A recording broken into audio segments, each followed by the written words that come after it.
జయం ఈ చిత్రం ఓ గొప్ప ప్రతినాయకుడిని తెలుగు తెరపై ఆవిష్కరించింది. పాత్రలో ఒదిగిపోయి హద్దులు దాటకుండా అద్భుతమైన ప్రతిభ కనబర్చి ప్రేక్షకుల మన్ననలు పొందాడు నటుడు. అనంతరం వర్షం, నిజం చిత్రాల్లోనూ విలన్ గా మెప్పించాడు.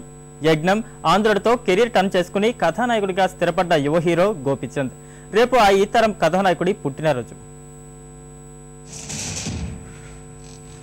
పాలు తాగే పిల్లాడిగా ఉన్నప్పుడు మమ్మను దన్నినా అమ్మ కొట్టలే, మీసు మొలగానే మయ్యన దన్నినా వాడు కొట్టలే. వాణ్ణి ప్రాణాలతో వదిలి రావాల్సింది కదన్నా, అక్కడే నువ్వు వాణ్ణి నరికేదేంద్రా, వాడే చేస్తా అన్నాడు 10 సార్లు దానికోసం. ఇప్పుడు గాడిని చంపినాననుకో, కా బద్మాష్ గాడు దాని ముందు హీరో అవుతాడు. వాడు హీరో అవ్వకూడదు, అవ్వకూడదు, అవ్వకూడదు, అవ్వకూడదు అంతే. జయం సినిమా చూసిన ప్రతి ఒక్కరికి గుర్తుండిపోయే పాత్ర ప్రతినాయకుడే. అనుకున్నదే తడువుగా ప్రతిదీ సాధించి తీరాలని, దానికోసం దేనిని లెక్క చేయని పాత్ర అది.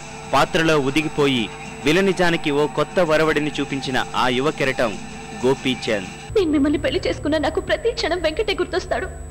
మీకు దండం పెడతాను, నన్ను అర్థం చేసుకోండి.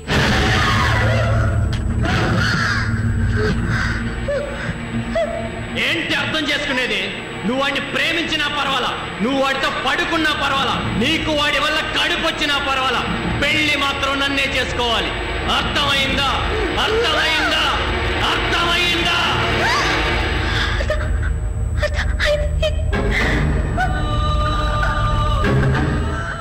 ప్రముఖ దర్శకుడు టి కృష్ణకుమారుడైన గోపీచంద్ ప్రతిభతోనే సినీ రంగ ప్రవేశం చేశాడు. విదేశాల్లో విద్యనభ్యసించి అభిరుచితో యాక్టర్ అయిన ఈ యువ కెరటం అనతి కాలంలోనే తనకంటూ ప్రత్యేక గుర్తింపు సంపాదించుకున్నాడు. చిన్ననాటి సిరిమల్లి, ఈనాటి కన్నెజాబిల్లి, వెన్నెలల్లె కన్నుల్లో కొలువుందే.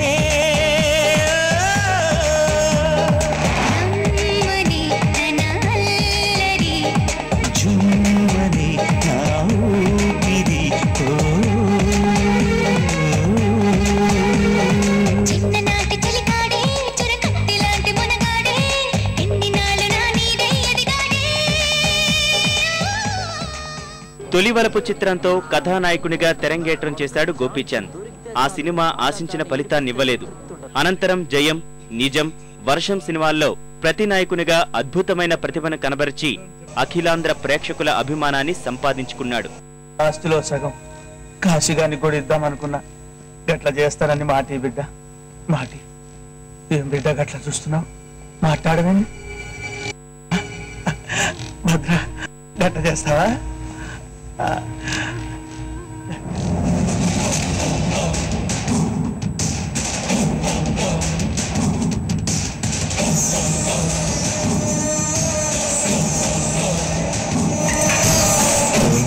దాని కొడుకు నేను ఒకటేనా నాన్న?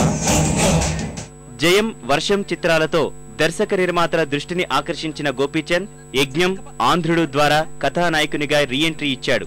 మంచి శరీర సౌష్ఠవానికి తోడు అద్భుతమైన నటన గోపీని హీరోగా నిలబెట్టాయి. ఈ 2 సినిమాలు మంచి విజయాన్ని సాధించడంతో అగ్ర కథానాయకునిగా ఎదిగాడు. నేను ఈ రోజు ఈ సిటీని వెళ్తున్నానంటే దానికి కారణం ఆ పట్టుగాడు. వాడు నీ చేతిలో చచ్చిపోయాడు. నాకు చాలా కోపం వచ్చింది. నిన్ను నరికేద్దాం అనుకున్నాను, కానీ నిన్ను చంపమని వాడిని నేను పంపించాను కాబట్టే కదా వాడిని నీ చేతిలో చచ్చిపోయాడు. కాబట్టి ఈ రెండింటికి కూడా బీరంబాటు అయిపోయింది. వదిలే. దీని తమ్ముడిని చంపి నిన్ను చంపి ఆ రుణం తీర్చుకొని 2 బీరంబాటు చేద్దాం అనుకుంటున్నా. నువ్వు చచ్చిపో. అవును, చచ్చిపోవాలి. చూడమ్మా, బడ్డుగాడిని నేను చంపలేదు, మీ వాళ్ళ వల్లే చచ్చిపోయాడు. తప్పు చేసింది మీరు, తప్పు పట్టేది నన్న. తర్వాత వచ్చిన రారాజు ఆశించిన ఫలితాన్ని ఇవ్వకపోయినా అదే ఏడాది వచ్చిన రణం తర్వాత గోపీచంద్ తిరిగి చూసుకోవాల్సిన అవసరం లేకపోయింది. వెంటనే ఒక్కడున్నాడు, లక్ష్యం, ఒంటరి, శౌర్యం, శంఖం చిత్రాలు మంచి విజయాలను అందించడమే గాక గోపీచంద్కు మంచి గుర్తింపు తెచ్చిపెట్టాయి. చూసారే, పొద్దున్నుంచి చేపల కోసం తిరుగుతూ ఉంటే తిమింగళమే దొరికింది. మీరంతా చేపలు పట్టేవాళ్ళ? ఫ్రెండ్స్, ఈ తిమింగళాన్ని మన సముద్రంలోకి పార్సల్ చేయండి.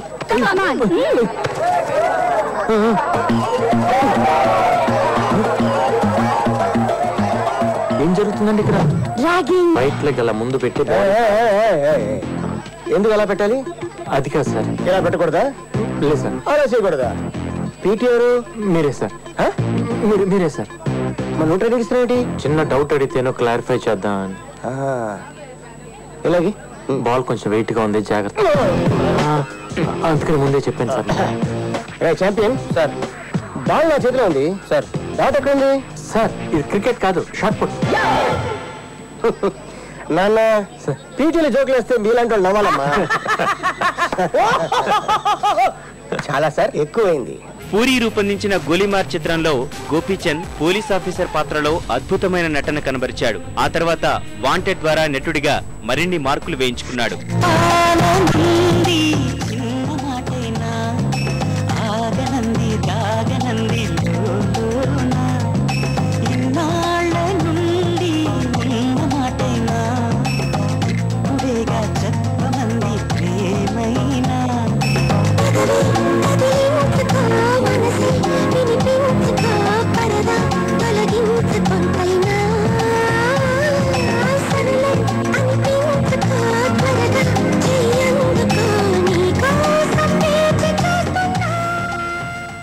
కృష్ణవంశీ దర్శకత్వంలో రూపొందించిన మొగుడు ఆశించిన విజయం సాధించకపోయినా నటుడిగా చాలా మెచ్యూరిటీ ప్రదర్శించి అందరినీ ఆకట్టుకున్నాడు. ప్రస్తుతం మరోసారి పోలీసు పాత్రలో కనిపించబోతున్నాడు. భూపతి పాండ్యన్ దర్శకత్వంలో రూపొందుతున్న తాజా చిత్రంలో ఐపీఎస్ అధికారి పాత్రను పోషిస్తున్నాడు. గోపి కెరీర్ కు ఎంతో కీలకమైన ఈ సినిమా కొద్ది వారాల్లో విడుదల కానుంది. 10 మందిని మోసం చేస్తే ఎంతో కొంత బాగుపడతావు.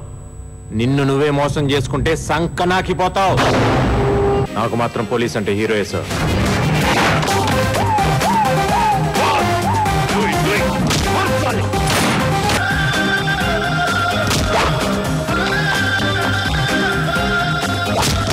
పోలీస్ డిపార్ట్మెంట్ అంటే ఏమనుకుంటున్నావురా? పైన ప్రెషర్స్ వల్ల పట్టించుకోం, కానీ పట్టించుకోవటం అంటూ మొదలు పెడితే ఆ దేవుణ్ణి కూడా పట్టుకుంటాం. కెరీర్లో ఎన్నో ఎత్తుపల్లాలను చవిచూసిన గోపి కథానాయకుడిగా తనకంటూ ఓ ప్రత్యేక శైలిని ఏర్పరచుకున్నాడు. విలన్ గా, హీరోగా తనేంటో నిరూపించాడు. వైవిధ్యమైన పాత్రలను పోషిస్తూ ప్రేక్షకుల మన్నలను పొందుతున్నాడు. ఈ కథానాయకుడు ఇలాంటి మరిన్ని పుట్టినరోజులు జరుపుకుంటూ విజయాలను సొంతం చేసుకోవాలని ఈటీవీ మనసారా ఆకాంక్షిస్తూ గోపీచంద్కు శుభాకాంక్షలు తెలియజేస్తోంది.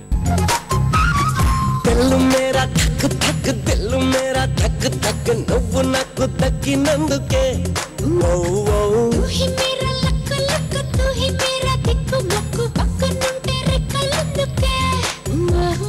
నవ్వుల్లో 7 o'clock బ్లడ్ ఉన్నదే, నన్నేమో పెన్సిల్ లాగా చెక్కిస్తున్నదే. కొట్టుకున్న కిటికీ తెరిచినది లడికి, అటు ఆపు లేదు మనకి.